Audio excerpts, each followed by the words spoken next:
Olá, meus amigos, meus irmãos em Cristo Jesus, a paz de Deus seja com todos vocês. Aqui o irmão Neno, mais uma vez trazendo um vídeo aqui e temas da Palavra de Deus. Sejam todos bem-vindos. Desde já peço que você se inscreva no canal, se ainda não é inscrito, ativa o sininho e dê o seu like. Isso para você ser notificado dos próximos temas que nós trouxermos aqui no canal. Quero deixar claro aqui que o canal não tem um objetivo simplesmente monetário. O canal foi desenvolvido para defender o Evangelho, a verdade cristã da Palavra de Deus. Eu pertenço sim a uma congregação cristã, congrego desde a minha infância na Congregação Cristã do Brasil e desde a minha idade de 15 anos venho trabalhando na parte da evangelização com muito amor e carinho. Amo o estudo da Palavra de Deus e hoje eu quero abordar um assunto e fazer um alerta a todos os cristãos, especialmente os nossos irmãos da nossa denominação. Deixo claro também que o que eu informar aqui e o que eu disser é de minha inteira responsabilidade. Não estou aqui falando em nome da minha denominação e defendendo uma ou outra. Eu quero defender o que está escrito nas Escrituras Sagradas para servir de alerta, de ensino para os meus irmãos em Cristo Jesus. Eu estou muito preocupado com a situação que veio ocorrendo em nossos dias. Eu relutei muito para não gravar esse vídeo com esse assunto. O assunto hoje é a proibição do estudo das Escrituras e um alerta para os cristãos dos nossos dias. Fique atento e você vai acompanhar até o fim desse vídeo. Você saberá um perigo que estamos vivenciando da Palavra de Deus ser negligenciada por esta geração.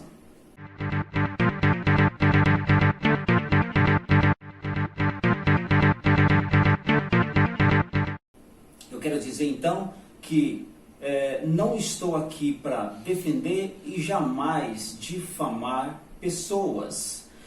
O meu assunto não é contra pessoas. Amo a todos, amo a minha denominação, porque foi ali que aprendi a servir a Deus, mas não posso concordar com tudo que vem acontecendo, até porque as coisas que vem acontecendo faz parte de tradição, exatamente de um sistema e não da tradição apostólica. Então eu quero alertar os nossos irmãos e a todos quantos assistirem esse vídeo para conscientização do que nós temos que ter sobre o estudo da Palavra de Deus. Eu inicio então aqui com alguns versículos da Palavra de Deus em si, aqui aos Colossenses, a carta do apóstolo Paulo aos Colossenses, versículo 3. Acompanhe comigo, por favor, com a sua Bíblia, e vamos iniciar esse pequeno trecho da Escritura Sagrada, do versículo 3, capítulo 1 aos Colossenses, versículo 3. Graça damos a Deus, Pai de nosso Senhor Jesus Cristo, orando sempre por vós. Porquanto ouvimos da vossa fé em Cristo Jesus e da caridade que tendes para com todos os santos, por causa da esperança que vos está reservada nos céus, na qual já dantes ouviste pela palavra da verdade do Evangelho, que já chegou a vós, como também está em todo o mundo, e já vai frutificando, como também entre vós, desde o dia em que ouvistes e conheceste a graça de Deus em verdade. Como aprendeste de Epáfras, nosso amado conservo, que para vós é um fiel ministro de Cristo, o qual nos declarou também a vossa caridade no Espírito. Por esta razão, nós também, desde o dia em que ouvimos, não cessamos de orar por vós, e de pedir que sejais cheios do conhecimento da sua vontade, em toda a sabedoria e inteligência espiritual, para que possais andar dignamente diante do Senhor, agradando-lhe em tudo, frutificando em toda boa obra e crescendo no conhecimento de Deus. É esse desejo que tinha nos apóstolos do passado, que precisa ter no nosso coração. Se nós temos esse desejo, você que deseja crescer em graça e em conhecimento da palavra de Deus, você está no caminho certo.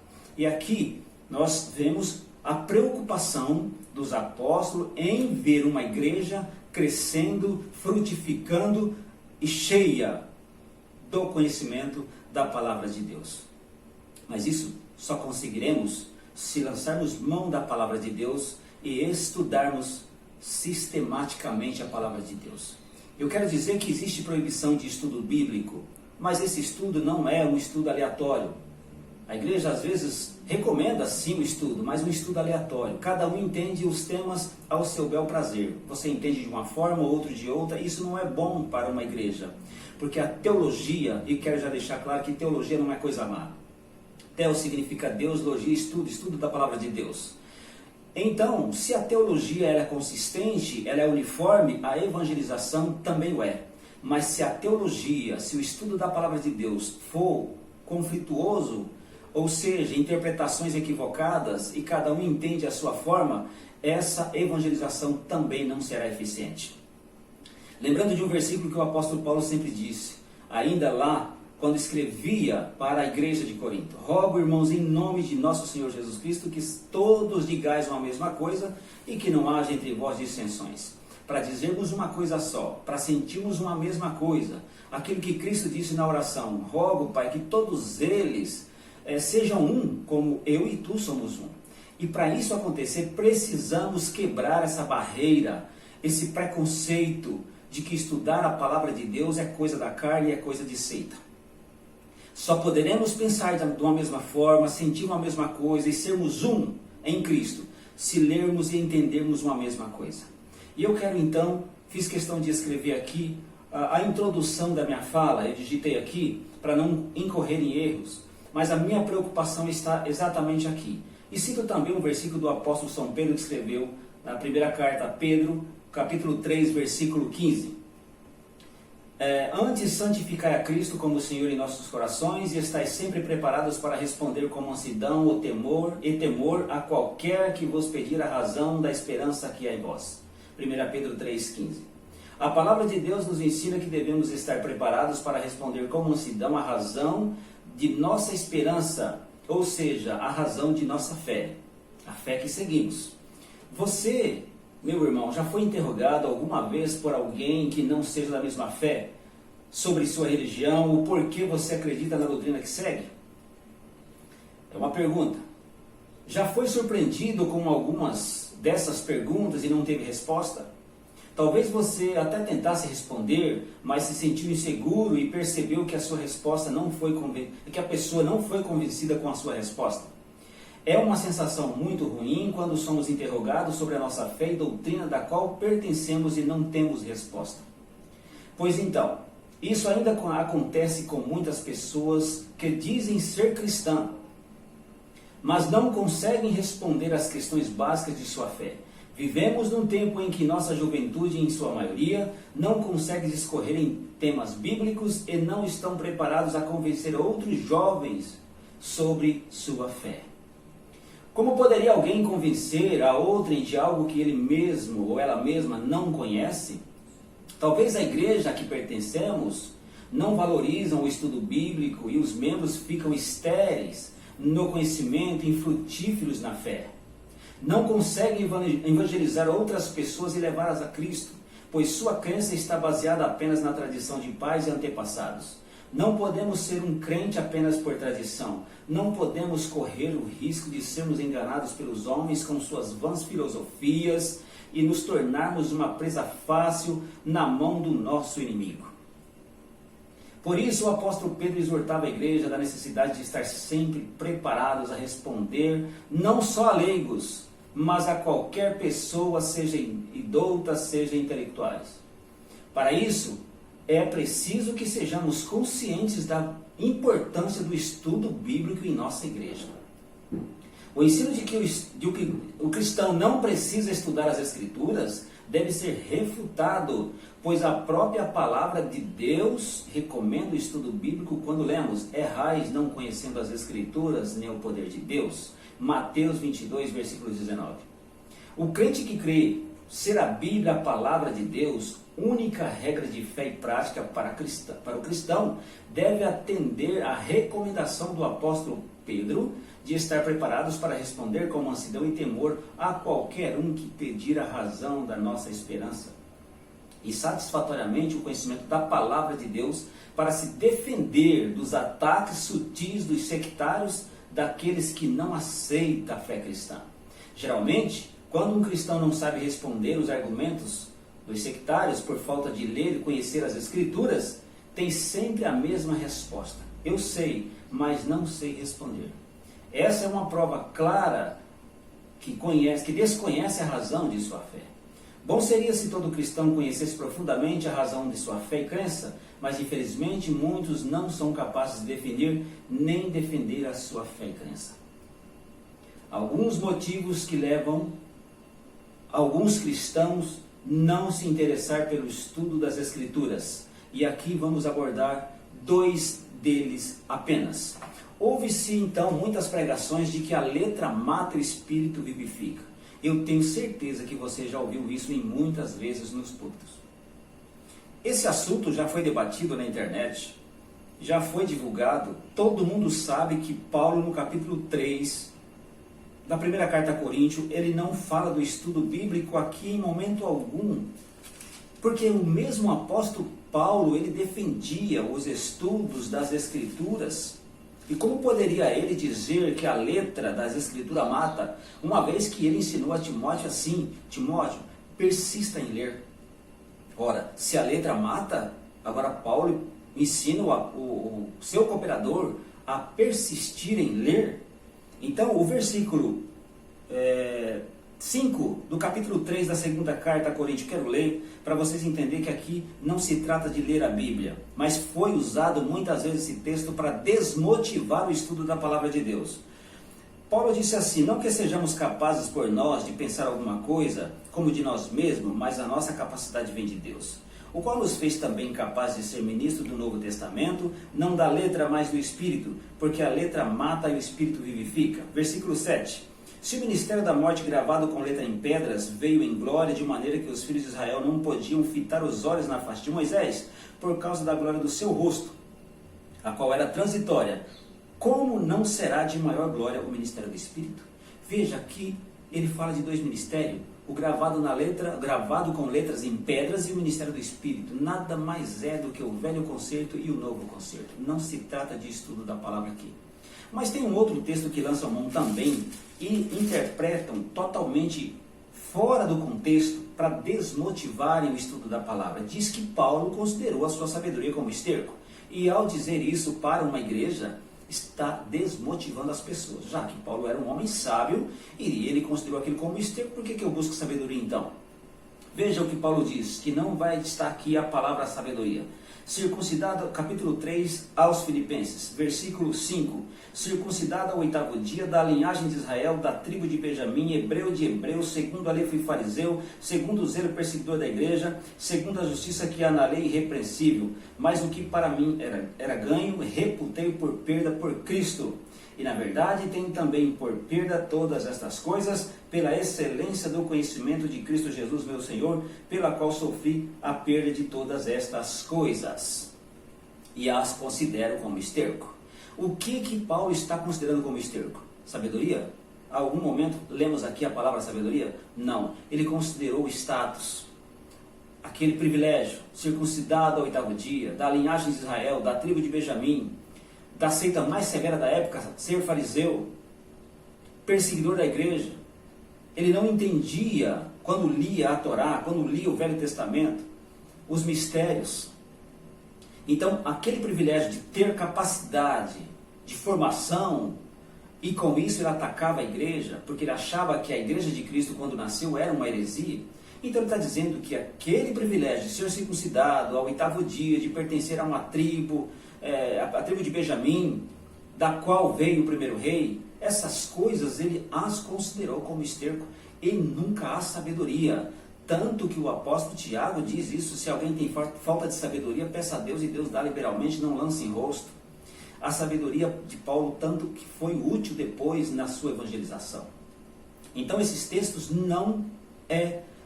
sempre foi usado, mas a realidade aqui não se trata da sabedoria das Escrituras. Aí nem a palavra sabedoria aparece. Veja, irmãos e amigos, você que está assistindo esse vídeo, o que nós queremos aqui dizer: somos muitas das vezes atacados, somos muitas das vezes criticados por não termos um estudo sistemático das Escrituras. Acontece que eu estou falando aqui de um estudo sistemático. O que é isso? Um estudo onde tem uma uniformidade, um padrão, ou que seja, um conteúdo onde toda a congregação estuda temas. As Escrituras precisam ser estudadas por temas, para que essa nossa juventude, essas nossas crianças, essa nossa irmandade possa crescer em graça e conhecimento. Eu fico triste, eu quero aqui declarar minha tristeza, não porque não sou exemplo, não quero aqui me colocar como exemplo para ninguém. Eu estudo a palavra de Deus por graça e misericórdia dele desde a minha infância. E quantas lutas e experiências eu já tive na evangelização. E o que nós ouvimos sempre as mesmas coisas. Pessoas que têm desejo, que querem aprender mais e mais da palavra de Deus. E sabendo que isso é o que nos fortifica. Porque, veja, até saiu um ensinamento na nossa congregação que não devemos na hora do culto dizer: Senhor, manda a tua palavra, porque a palavra é a palavra de Deus, é a Bíblia Sagrada. Então também muitas pessoas estão indo ao templo buscar a palavra, uma vez que ela já está conosco. Nós vamos buscar o conselho, a exortação dela. Ah, mas o Espírito Santo é que revela, não precisa do estudo bíblico. O Espírito Santo revela o quê? Porque ao perguntar para os jovens de hoje, eles não conhecem, não conseguem responder, por mais desejo que tenha. É criado numa tradição que apenas numa reunião de jovens vai recitar, e às vezes nem recita, um versículo apenas do texto e não conhece o contexto.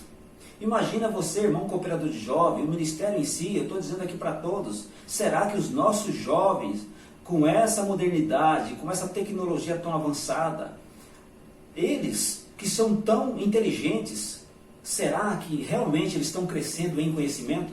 Quando vão numa reunião de jovem e recita apenas em coletivo, apenas um versículo, sem saber o contexto, sem saber do que se trata, qual o tema daquele texto, quem escreveu aquela passagem, para quem. Sai da reunião de jovem, mas eles não sabem do que foi tratado ali. Porque precisa ler o texto, interpretar dentro do seu contexto, tirar as lições espirituais para a vida desses jovens dentro do texto da palavra de Deus. Pergunta para qualquer jovem, faça uma pesquisa. Às vezes tem 20 anos, 15, 20 anos, nasceu na doutrina. Pergunta: meu querido jovem, você sabe o que se tratou no primeiro concílio de Jerusalém entre os apóstolos, anciãos e a igreja? Não sabem. Não sabem, eles não vão ter segurança para sair nas ruas para evangelizar. Porque eles querem, eles desejam, mas falta apoio. E eu quero dizer, o que eu estou dizendo aqui, a proibição do estudo sistemático da palavra de Deus é um perigo. O meu objetivo é conscientizar essas pessoas. E veja, eu quero dizer que eu não estou falando aqui por mim, também sozinho, porque existem livros que está aqui a nossa denominação Congregação Cristã do Brasil, e às vezes somos considerados como seitas por proibir estudo da palavra de Deus. É uma das coisas. Existe outra aqui, Igreja do Véu, crítica porque não estudamos a palavra de Deus. Outra aqui, Congregação, uma seita. Até onde vamos parar? O que vamos fazer com tantos ataques? E eles têm razão, porque proibir o estudo da palavra de Deus, isso é uma heresia. E eu quero dizer que aqui está também um artigo, um livro do nosso irmão Itamar Coutinho, que fez a pesquisa. Isso aqui não é blá blá blá, é uma coisa documental. E eu quero ler para os irmãos que a saudosa Rosina Balzano, esposa do saudoso Luiz Franciscon, defendia o estudo bíblico. E eu quero dizer aqui, leio rápida, bem resumido, a irmã Rosina veio ao Brasil acompanhada de seu esposo uma única vez em outubro de 1947. Permanecendo até outubro de 1948.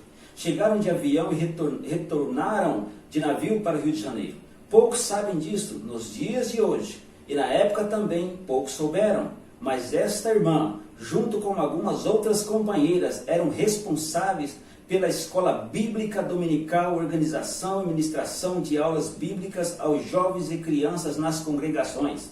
Faziam um trabalho primoroso de iniciação e conhecimento básico das Escrituras Sagradas em inglês e italiano.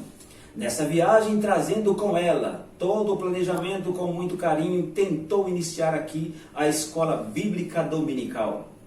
Mas o Ministério de Anciães na Congregação Cristã do Brasil, na época, se recusou a aceitar sua proposta. Ela foi embora triste e chateada com este assunto. Isso está registrado. Eu quero dizer que muitos anos depois, houve um ensinamento em 1961, onde no Paraná aconteceu que alguns irmãos começaram a se reunir e estudar a Bíblia.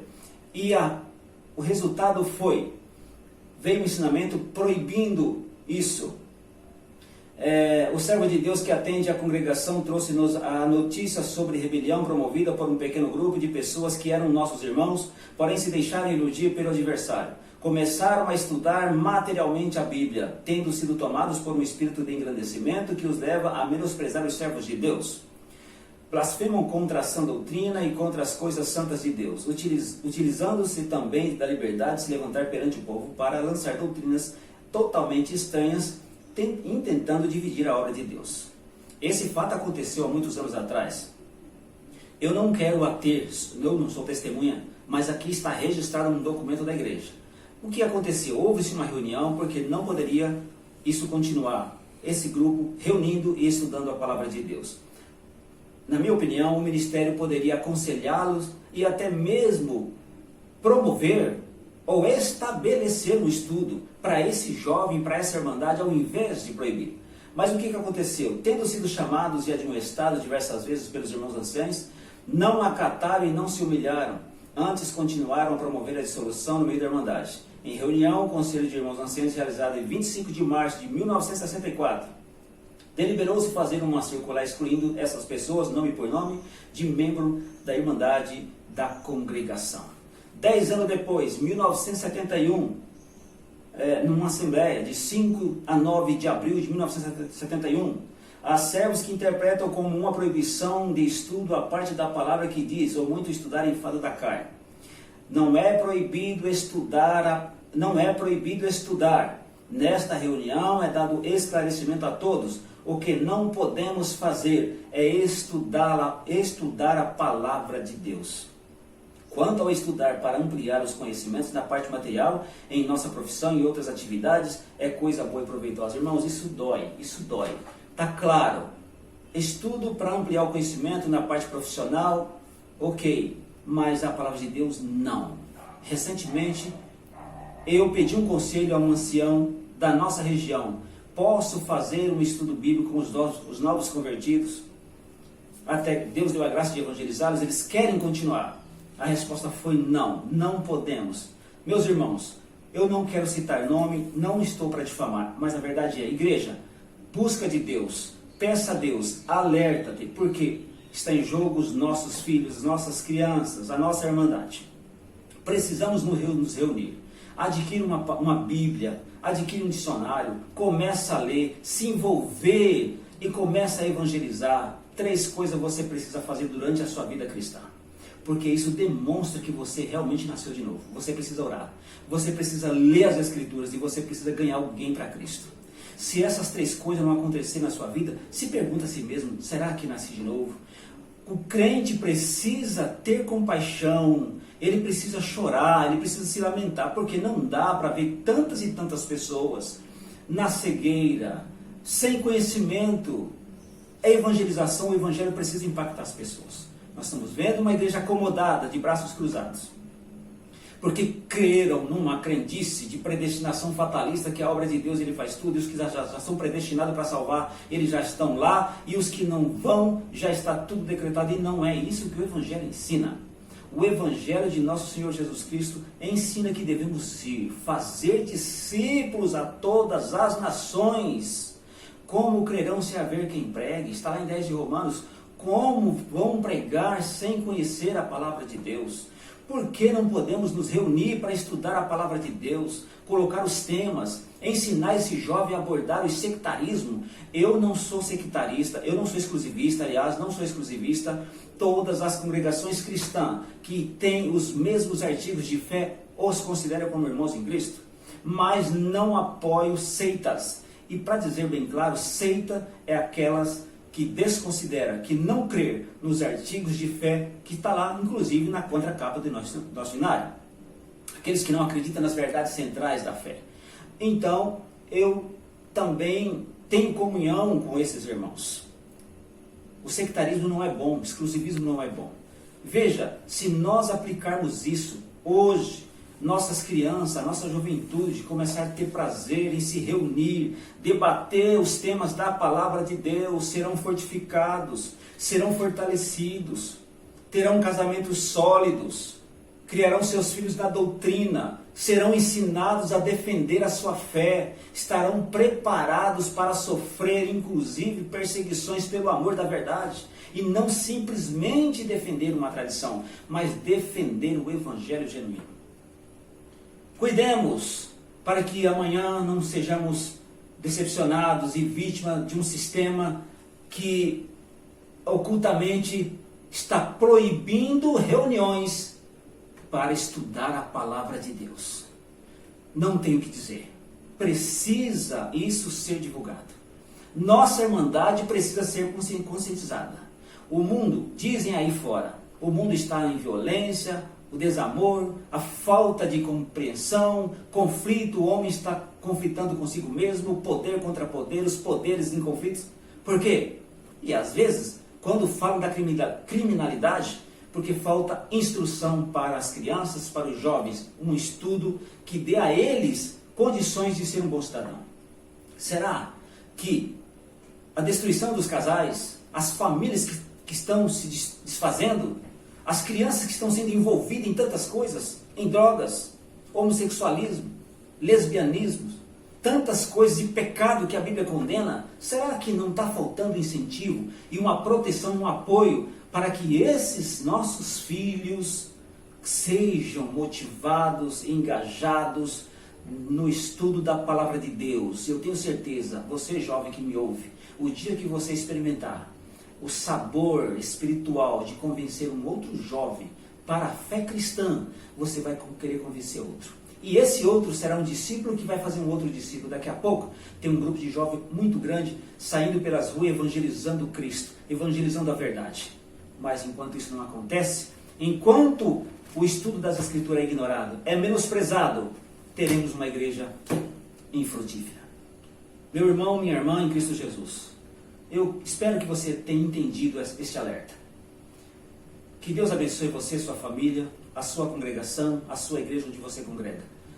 O meu desejo, o meu voto, é que a palavra de Deus seja discutida, que seja debatida, que possamos mergulhar dentro desse livro e saber mais sobre o Deus que servimos. E assim teremos uma igreja bem edificada, arraigada na rocha que é Cristo Jesus. Que Deus abençoe a todos e até o próximo encontro.